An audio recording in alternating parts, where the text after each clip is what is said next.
we are going to be doing something new here on the podcast. We are going to be doing a mail call. Correct. I'm excited to see it.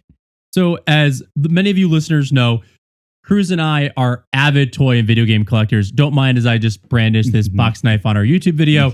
But if you're listening to us, I'm just playing with a box knife in my hand. But we're starting a little mail call segment whenever we get new stuff for our collection in. Right. We're going to open it up and kind of surprise each other and see what kind of just reminisces from our brains of childhood. Yeah. And so I have this lovely package from BBTS, which I'll be honest, I got the notification from them because if you don't ship from BBTS within like 60 days, they get rid of your stuff. Really? Like, you pay for it. It sits in pile of loot. It might be 90 days. I think it's like 3 months. But if you don't ship it within a certain amount of days, they start taking stuff out of your pile of loot and putting it back on the shelf. Really? So this is something that I ordered back before we finished season 2 that has been sitting in my pile of loot all summer. And I got like hey, you have 1 day to ship this stuff. Yeah. So let's open it up. Let's see what we got. So we have this giant box from BBTS. Yeah.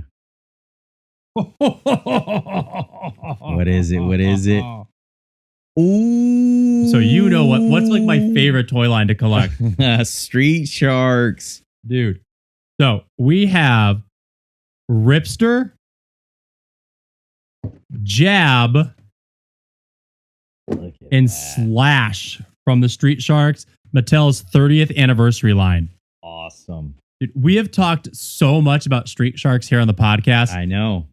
Like when they first were even teasing about this, it was like, is it actually going to happen? Because they kind of forgot the anniversary for a little bit. And then it just kind of came out at the end. We know now here in October that Mattel has wholeheartedly dove into Street Sharks. We're basically getting a 1-to-1 replication of the original toy line. Oh, I already see one thing that annoys me about this. Me too. I try to fix it. You know, I'll just take an eye to it. The corner of one of the boxes is a little janky, but you know what?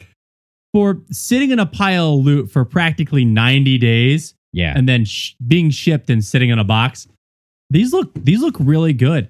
And I love the colors. Obviously, the originals are great, but these are very close. I mean, we could just look behind us. Yeah. You only have couple left to I'm complete. only missing like 4 from the original line. 4. Man, the packaging. I think it needs to live in the packaging for a little bit just to appreciate it. Because to find old Street Sharks that are still in packaging is getting harder and harder to do.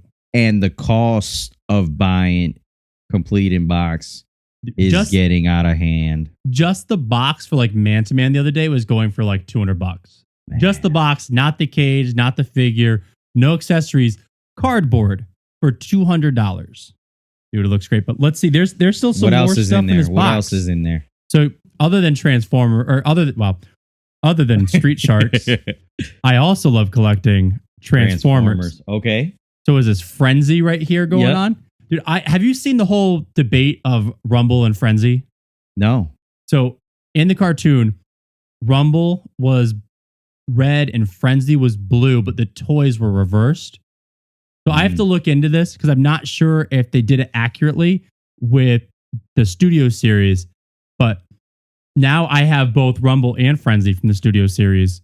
So it doesn't matter. I can just call them whatever I want. I'll call them Thing 1 and Thing 2 for all I care. Yeah. Thing 1 and Chocolate Thunder. Like, it doesn't matter. But there is one more Transformer in here. Ooh. The Dinobot Swoop. And luckily, you're going to take this guy out. Is it a little jank? Oh, ooh. Yeah, ooh. It got punctured pretty bad. Wow, that, I don't know if we can get that on camera there, but it looks like someone really didn't like Swoop at the warehouse and kind of stabbed it. Upset.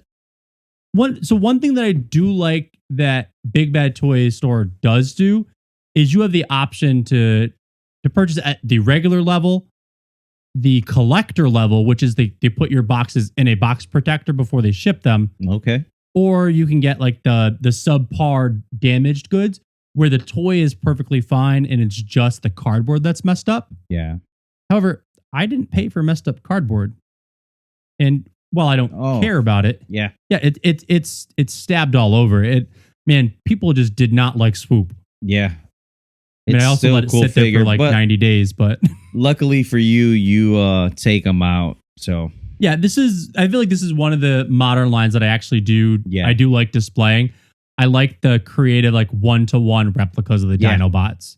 I mean, they're my favorite Autobots. I love Grimlock, Sludge, Snarl, Swoop, Yep. Slug, whatever they're calling them nowadays. Yeah. I like dinosaurs. Dinosaurs are great. Yep. Yeah. Dinosaurs and ducks. So, I mean, if you had to choose between one of these, I know this isn't our this or that segment, but if you had to choose which toy line do you think has done it better of bringing back the nostalgia from either the original 80s Transformers line with the studio series from the Transformers movie, or do you think Mattel has captured it with their new 1-to-1 replicas of their original Street Sharks? Sorry, Hasbro, but I'm going to have to go with Mattel. They did such a great job. I mean, the colors are almost perfect. They did a really good job. Dude, packaging looks great. I love it. So I gotta say, the one thing that I loved that Mattel did with these is the packaging looks exactly the same. Mm-hmm. The colors, I mean, so here's my thing. Are they exactly the same or they look different just due to age? Correct. But also, the arms on the original Street Sharks didn't move. Yeah, articulation. They articulated at the shoulder joint, but not at the elbows. Correct. And now these new figures, they're articulated not only at the shoulder, but also at the elbow. And they have it at the hip joints too. Correct. So it's not just that waist spin. And it looks like the wrist also turns. Oh, wow, they do. Yeah. So it's articulation at the wrist, and it looks like there's also at the feet. At the feet as well. Yep. Knees and feet. Wow. I gotta Waist, say, knees, and feet. Mattel really like kind of just like they hit this one out of the park. I might just pick up the entire line. And I know this is like, I know you and I believe like toys should be displayed and played with and not just like, I might just grab these to hold on to for a little bit just to keep in the box. I think I'm going to grab the whole line to have in box, but complete the vintage loose. Yes. Oh, 100%. Yeah. I need 4 more figures there. And apparently I'm going to need a new Ripster, but yeah. But, you know, these are great. I love these. I mean, I could ogle slash all day. These are phenomenal. I love what Mattel is doing right now. That matte finishing on the box with just a little bit of gloss on the 30th anniversary. Correct. Is such a good touch. I'm surprised. The only thing I'm surprised is that usually they let you know how many points of articulation, and I have not spotted anywhere. Yeah, there really isn't anything here. I do like the little file card though in the bottom. Correct. Where it gives like the background. Yeah.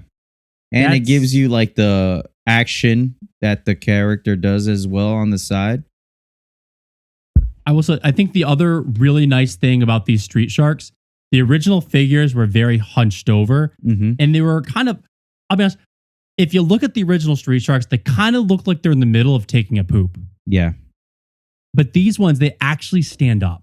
Yeah. And they look like they would be like domineering over your Ninja Turtles in your toy chest. These look like sharks that would eat up the turtles. Yes.